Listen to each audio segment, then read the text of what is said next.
সৌন্দর্য যে শুধু দামি বাড়ি গাড়ি, দামি দামি জিনিসপত্রের মধ্যেই লুকায়িত থাকে, প্রিয় দর্শক, তা কিন্তু নয়।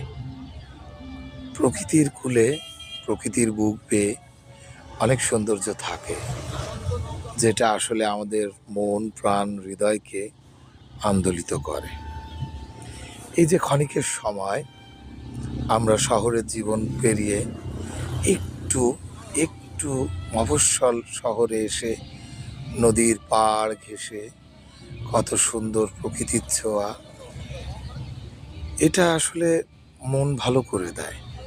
আপনার মনে যতই কষ্ট থাকুক, যতই ব্যথা থাকুক, কিছু সময় নীরবে নিভৃতে আপনি এমন নদীর পাড়ে এসে বসবেন, দেখবেন অবশ্যই আপনার মনটি ভালো হয়ে যাবে।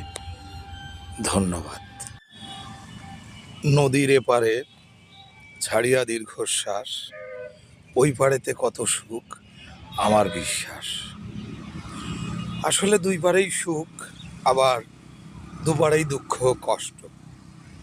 কারণ নদীমাতৃক দেশ আমাদের, এখানে এমন কিছু নদী আছে যে নদীগুলো হচ্ছে ভাঙন প্রকৃতির।